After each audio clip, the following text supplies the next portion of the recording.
여러분 반갑습니다. 네, 여러분 반가우신 거 저도 압니다. 네, 처음이라 어색하시죠? 네, 우리 옆에 분들하고 인사 나누겠습니다. 사랑합니다. 축복합니다. 사랑합니다. 축복합니다. 예. 사실 저는 목사님들이 처음에 이렇게 강대상에 올라오셔서 옆에 분들하고 인사 나누라고 이렇게 권면하시면 그게 그렇게 불편해요. 네, 그런데 제가 오늘 그렇게 했습니다. 이유는 오늘 본문 말씀 우리가 함께 나눠야 하는 말씀이 바로 온전한 하나님의 사랑에 관한 말씀이기 때문입니다. 그리고 우리는 서로 사랑하라고 부름받은 사람들입니다. 여러분 믿으시죠? 네. 저는 지금 마태복음 5장 말씀을 여러분들과 함께 나눕니다. 마태복음 5장의 시작은 여러분들께서 잘 아시는 대로 팔복의 말씀이 담겨져 있습니다. 예수님께서 공식적으로 사역을 시작하시면서 수많은 사람들이 예수님께로 몰려왔습니다. 그 중에 제자들도 섞여 있었겠지요. 그리고 예수님께서 산으로 올라가셔서 많은 사람들을 모아놓고 말씀을 전하셨는데 그 첫 말씀이 바로 팔복의 말씀입니다. 팔복의 메시지는 여러분 단순합니다. 바로 천국 백성이 어떤 사람들인가를 알려주고 있습니다. 팔복의 시작을 보면 이렇게 나옵니다. 심령이 가난한 자는 복이 있습니다. 천국이 그들의 것입니다. 심령이 가난한 자는 복이 있는데 그들이 받는 복이 바로 천국이 그들의 것입니다. 이렇게 말씀합니다.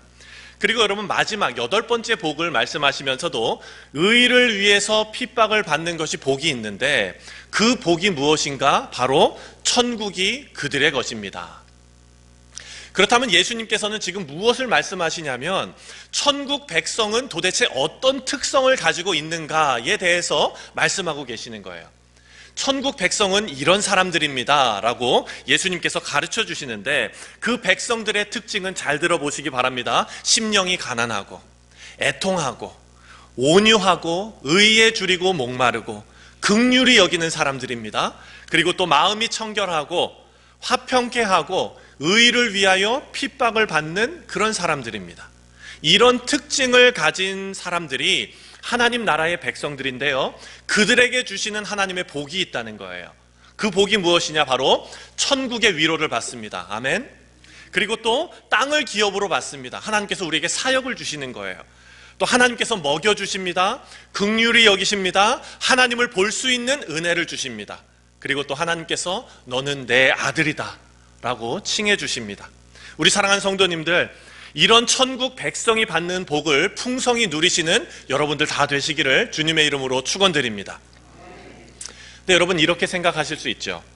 이왕 축복해 주실 것이면 세상의 복도 받고 천국의 복도 받으면 좋지, 그걸 무 자르듯이 딱 잘라가지고 천국의 복만 받으라 이렇게 축복하면은 조금 그렇지 않습니까? 이런 생각 드시는 분 혹시 있으신가요?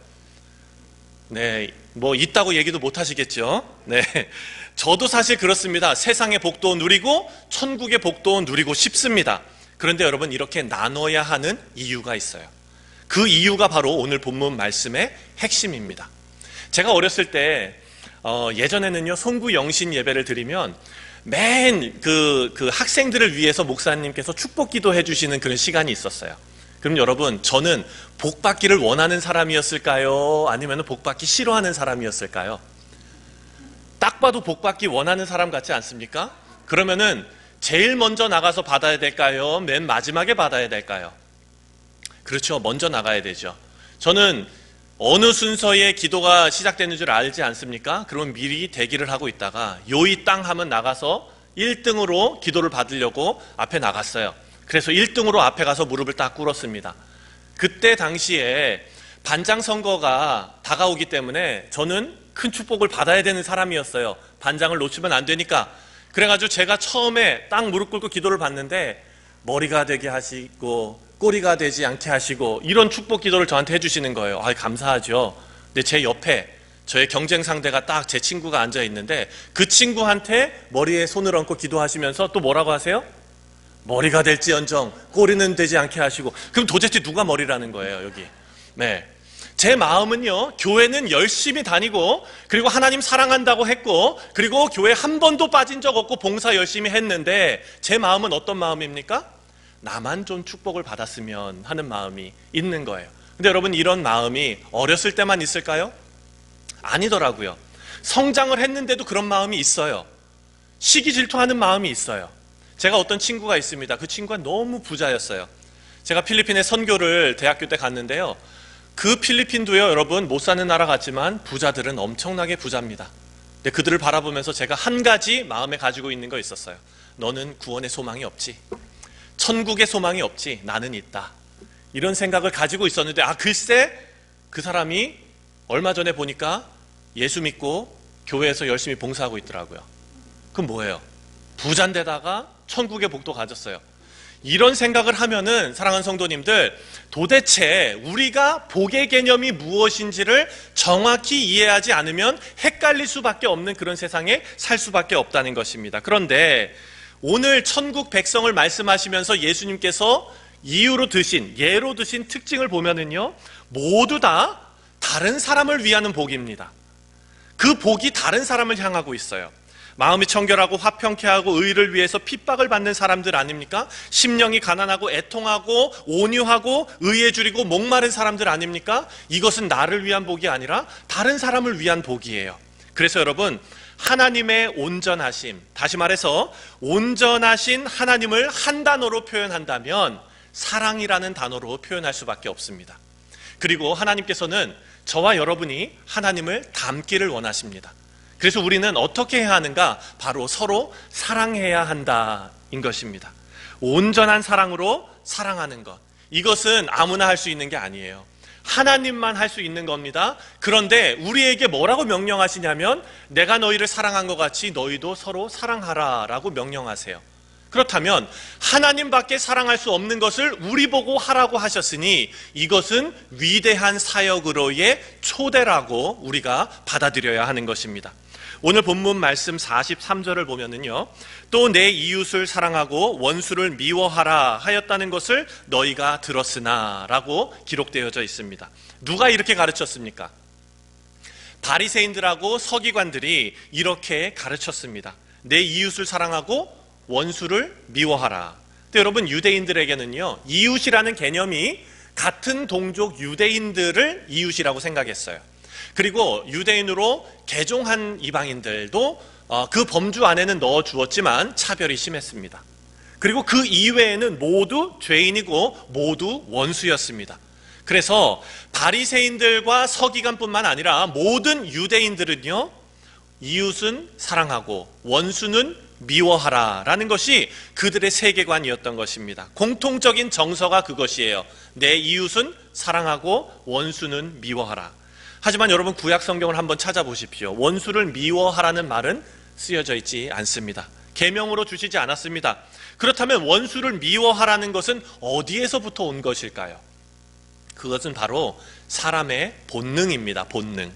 사람들이 본능적으로 내 이웃은 사랑할 줄 알고 원수는 미워하는 것이 사람이 본능이라는 것입니다. 그래서 하나님의 계명이 시간이 지나면서 유대인들이 처한 그런 시대적인 상황에 따라서 변질되었습니다. 그들의 생각에 따라서 변했던 것입니다. 그래서 그것을 악용하고 있습니다. 예수님께서는 지금 이것을 지적하고 계세요. 사랑은, 다시 말해서 이웃은 사랑하고 원수는 미워하는 이런 사랑은 온전한 사랑이 아니라는 거예요. 그것은 편을 가르는 사랑이라는 것입니다. 예수님께서 마태복음 5장을 여러분 읽어보시면은요, 나는 율법을 완성하러 왔다라고 말씀하시면서 어떤 예를 드시냐면, 살인하지 말라라는 계명을 너희가 들었지만 형제를 미워하는 것이, 형제에게 분을 품는 것이 살인이다라고 새롭게 정의를 내려주십니다. 여러분, 이렇게 말씀하시는 이유가 있어요. 지금 이 유대인들에게 여러분들이 하고 있는 사랑은 편가르는 사랑입니다 라고 지적하고 계시는 겁니다. 만약 바리새인들이 율법을 보여주기 위함으로 그렇게 철저하게 지키고 있다면 얻을 수 있는 결과는요, 하나밖에 없어요. 어떤 결과냐? 나는 너와 다르다입니다. 나는 살인을 안 저질렀거든, 너는 살인을 저질렀지. 그러니까 나는 너와 다르다, 이거예요. 살인을 안 한 것에만 그치는 사랑을 한다면 편가르는 사랑밖에는 할 수 없다는 것입니다. 여러분, 우리는 이렇게 신앙생활을 하지 않습니까? 주일 성수를 잘하는 사람, 주일 성수를 못하는 사람, 성경 일독을 매년 하는 사람, 그렇지 못하는 사람, 하나님 앞에 온전히 봉사하는 사람, 그렇지 못하는 사람. 여러분, 이런 모습은 온전한 사랑이 아니라 편가르는 사랑, 그리고 천국 백성의 모습일 수 없다라는 것을 알려주십니다. 다시 한번 말씀드립니다. 우리 신앙생활의 목표는 하나입니다. 온전하신 하나님을 닮는 것입니다. 사랑하는 성도님들, 온전하신 하나님을 닮는 것, 온전하신 하나님의 사랑을 담는 것, 더 구체적으로 이용하면 그런 것입니다. 온전하신 하나님의 사랑을 닮아서 사랑하는 것. 우리 신앙의 열심은요, 어찌 보면 주일 성소를 열심히 하시고 교회에서 열심히 봉사하시고 찬양도 열심히 하시고 말씀도 열심히 읽으시는 이 모든 것이 신앙생활이 아니라, 이 신앙생활은 우리로 하여금 뭐를 넓혀가는 거냐면 하나님의 사랑, 원수까지 사랑할 수 있는 나의 사랑의 통을 넓혀가는 것이 신앙생활이라는 것입니다. 하나님의 자녀로 부르신 하나님의 놀라운 기적은 우리가 사랑할 수 없는, 사랑을 알지도 못하는 존재에서 사랑을 하는 존재로 부르심 받은 것이 바로 그 놀라운 기적입니다. 이 세상 사람들은요, 하나님을 사랑할 수 없어요. 왜냐하면 그 사랑을 경험해 보지 못했기 때문입니다. 내 이웃을 사랑하고 원수를 미워하는 편가르는 사랑은 사랑이 아니라, 내 자녀, 내 손주 사랑하는 것은 누구나 할 수 있는 사랑이거든요. 그것은 온전한 사랑이 아니라는 거예요. 오늘 본문 보니까 원수를 사랑하는 것이 온전한 사랑이다. 참 쉽지가 않죠. 오늘 말씀 48절에 보면은 결론 말씀이 나오는데요, 뭐라고 말씀하시냐면, 그러므로 하늘에 계신 너희 아버지의 온전하심 같이 너희도 온전하라. 온전하신 하나님을 닮아가는 것, 이 엄청난 일에 우리가 초대받았습니다. 사랑하는 성도님들, 신앙생활 오래 해오셨잖아요. 여러분, 이 일에 얼마만큼 애쓰며 사셨습니까? 우리가 신앙생활을 한다 그러면 한국 교회에서의 신앙생활은 교회에서 에너지를 쏟는 것입니다. 그런 느낌이 많이 들지요. 그런데 여러분, 성경에서 말하는 신앙생활은요, 원수를 사랑하는 대로 나아가는 사랑이었어요. 요한복음 말씀에 보면은요, 우리가 서로 사랑하면 세상이 우리가 주님의 제자인 줄 알게 될 것이다 라고 말씀하셨습니다. 과연 우리가 그 사랑을 가지고 있는가? 우리 그리스도인들에게 우리 자신이 다시 한번 물어봐야 하는 질문입니다. 하나님의 온전한 사랑의 신비가 있어요. 근데 그 신비는 뭐냐? 바로 사랑을 경험한 사람들만 그 사랑을 할 수 있다는 것입니다. 사랑을 할 수 있는 능력이 생기는 것은 우리가 그 사랑을 경험해야 할 수 있다는 거예요. 원수를 위해서 십자가에 죽으신 예수님의 그 사랑을 직접 경험해 본 사람, 그 사람이 하나님의 사랑으로 사랑할 수 있다는 겁니다. 근데 여러분, 그 사랑이 결핍되어져 있는 사람들에게는 어떤 효과가 나타나느냐? 바로 마음의 여유가 없어집니다. 자존심이 나를 억누르고 있습니다. 그냥 웃고 넘어갈 수 있는 것도 공격적이 되는 경우가 많습니다. 하지만 충만한 사랑을 받으면, 그 충만한 사랑을 경험하면 얼굴빛이 달라집니다. 우리 옆에 분들도 얼굴빛을 한번 보세요. 어떻습니까? 충만하시죠? 아멘. 아멘 하세요. 우리 충만하시잖아요. 옆에 분들 이렇게 웃으시는 모습 보면 참 좋아요. 여러분, 얼굴빛이 달라집니다. 하나님께서만 주실 수 있는 엄청난 사랑을 우리가 먼저 경험해야 되는 거예요. 그래서 여러분, 어떤 사람은 이렇게 말합니다. 인간은 달과 같은 존재래요. 스스로 빛을 발산하지는 못합니다. 하지만 하나님의 사랑이 충만하게 우리에게 임했을 때 그 사랑이 우리를 통해서 반사됩니다. 보름달을 봤을 때 얼마나 아름답습니까? 그 모습이 우리 신앙생활하는 그리스도인들의 모습인 것입니다. 이것이 우리 신앙생활에 하나님의 은혜와 사랑이 반드시 필요한 이유입니다. 그래서 여러분, 요한일서 4장 10절에 보면은, 사랑은 여기 있으니 우리가 하나님을 사랑한 것이 아니요 하나님이 우리를 사랑하사 우리 죄를 속하기 위하여 화목제물로 그 아들을 보내셨음이라 라고 말씀합니다. 하나님께서 보여주신 사랑, 그 아들을 보내신 사랑. 근데 여러분, 여기서 중요한 것은 그 하나님의 사랑의 방법이에요. 하나님께서 어떤 방법으로 사랑하셨는가예요. 하나님께서 어떤 방법으로 사랑하셨냐면, 예수님을 십자가에 못 박는 방법으로 사랑하셨다는 것이 오늘 본문 말씀의 핵심 포인트입니다. 하나님께서 얼마나 높으시고 거룩하시고 능력 있으신지 이 땅에 내려오셔서 우리에게 보여주시면서 우리가 얼마나 못난 존재인지를 확인시키러 오신 것이 아니라, 하나님께서 예수님으로 이 땅에 오신 것은 우리를 구원하기 위하심이라는 거예요. 그래서 우리가 그 사랑을 덕목으로 하나 가지고 있는 것이 아니라, 크리스찬의 어떤 스펙으로 하나 가지고 있는 것이 아니라 우리의 신앙생활 자체가 사랑이 되어야 한다라는 겁니다. 그 사랑은요, 다른 사람을 이해하고 그 사람을 위해서 희생할 수 있고 십자가에 달려 돌아가신 예수님의 사랑을 담는 사랑이어야 한다는 거예요. 요즘은 TV에 보면 여러 가지 강연이 참 많이 나옵니다. 저도 어떤 강연을 보면서 너무나 큰 도전이 되었어요. 그래서 여러분들과 나누고 싶습니다. 이 강사는 스타 강사예요. 많은 사람들이 존경하고 또 많은 사람들에게 요청을 받아서 많이 가서 강연을 하는 그런 분이었습니다. 그런데 이분에게는 한 가지 마음에 아픈 부분이 있어요. 그것이 바로 그분의 아들이에요. 아들이 학교를 안 갑니다. 집에 일찍 들어옵니다. 늦게 들어오면 오히려 낫겠는데 그 다음날 아침 일찍 들어오니까 얼마나 속 썩이는 아들입니까? 학교는 안 가요. 학교에서는 맨날 전화 와요. 이 어머니의 입장에서 나의 명성과 나의 어떤 그 스타성과 사람들이 나를 다 알아주는데 내 아들은 나의 아픈 손가락인 거예요. 그래서 하루는 아들의 방문을 삐걱 열고 들어갔습니다. 물론 깜깜하고 아들은 방에 없지요. 그 안에 들어갔더니 컵라면 먹고 그냥 쌓아둔 것이 방에 그냥 쌓여져 있고요. 방은 시커멓고 냄새나고 라면 냄새에 쪄들어 있는 거예요. 왜? 밤에 늦게 들어오고 새벽에 들어왔는데 배는 고프고 엄마한테 밥 차려달라는 말은 못하고, 그러니까 뭐 먹어야 되겠어요? 라면도 당당하게 부엌에서 먹지도 못하고 방에 조용히 갖고 들어가서 먹는 거예요. 그 시간들이 켜켜이 쌓여서 그런 방을 만들어 놓았습니다. 근데 이 강사가 그 방을 들어가서 깨달은 게 있는 거예요. 야, 나의 사회적인 명성이 무슨 상관이 있는가? 내 아들이 지금 이렇게 아픈데 이 아들에게 내가 다른 건 못 해줘도 밥은 해줘야 되겠다 하고 결심했습니다. 근데 이 아들이 밥 때 들어오면 좋겠는데 새벽 1시에 들어오지 않습니까? 새벽 1시에 들어오는데 너가 새벽 1시에 들어와도 내가 너에게 저녁 만찬을 차려주리라. 그래서 새벽 1시에 이 아이가 들어오기까지 꾸벅꾸벅 졸면서 기다리다가 아이가 들어오는 소리가 딱 들리자마자 집에 불을 다 켰습니다. 왜냐하면 저녁 만찬을 하는데 껌껌하게 밥을 줄 수 없잖아요. 집에 불을 다 켰어요. 그리고 나서 너 앉아봐. 늦게 들어와도 괜찮아? 아니, 일찍 들어와도 괜찮아? 하지만 밥은 집에서 먹어. 내가 차려줄게.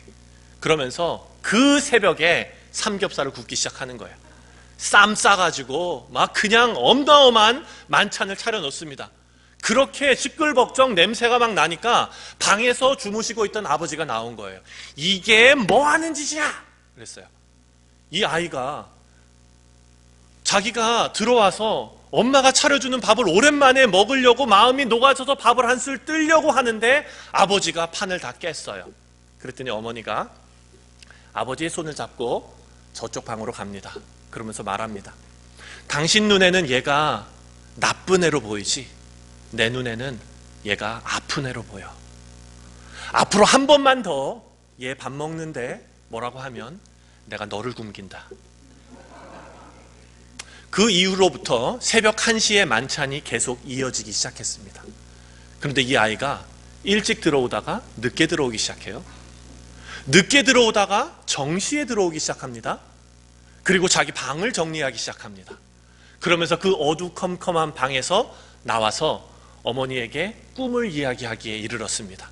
엄마, 나는 음악을 하고 싶어요. 이 아이가 하고 싶은 것도 없고 절망 가운데 빠져 있었는데요, 이제 꿈이 생기기 시작한 거예요.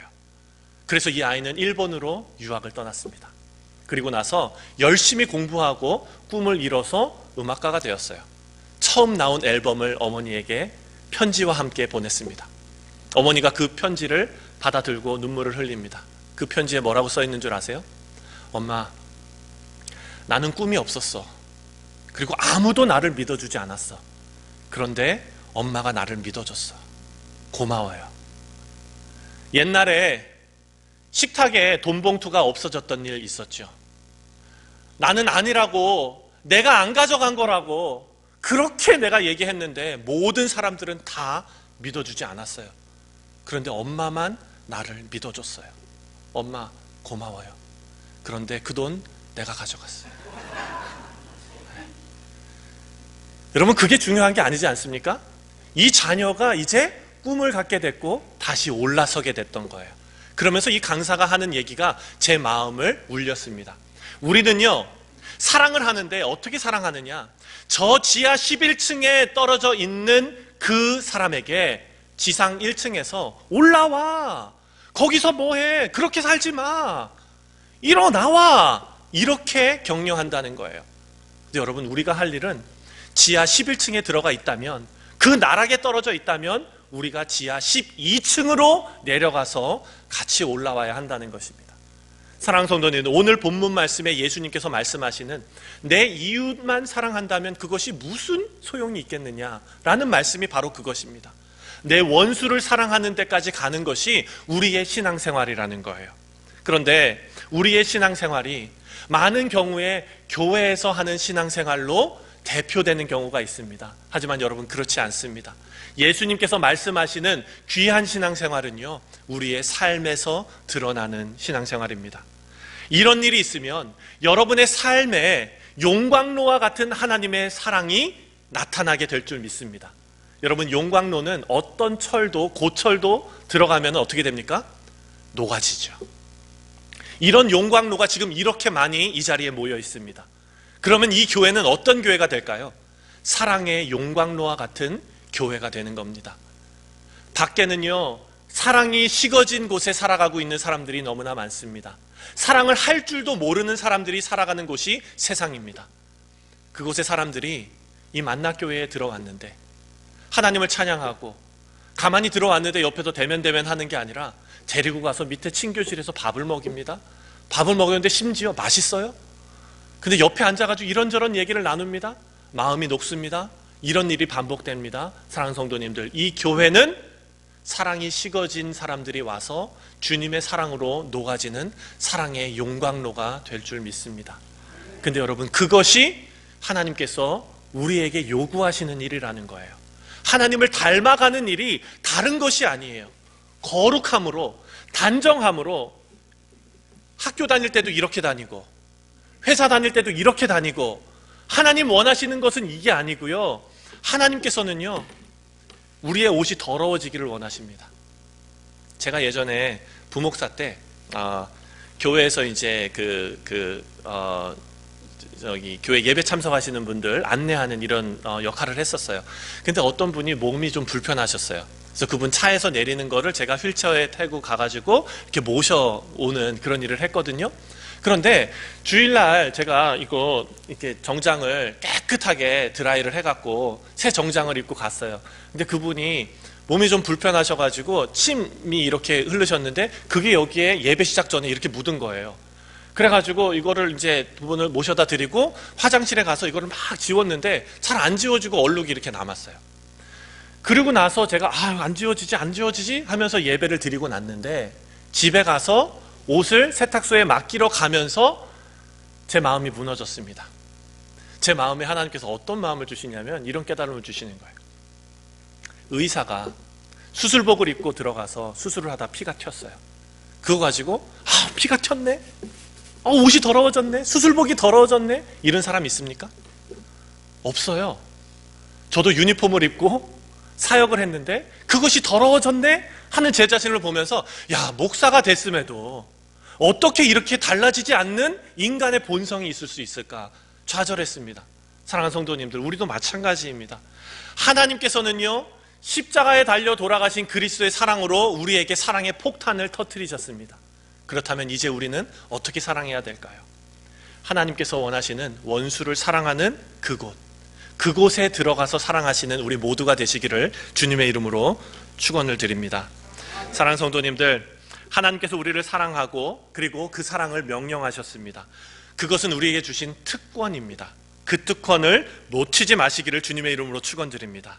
우리가 있는 곳에는 하나님의 사랑이 드러나고, 또 우리가 만나는 사람들에게는 우리가 십자가를 지고 그 사람들을 만나서 그 사람이 우리를 통해서 우리를 찾아오신 예수 그리스도를 만나는 기적과 같은 일이 우리를 통해 나타나시기를 다시 한번 주님의 이름으로 축원드립니다. 기도하겠습니다.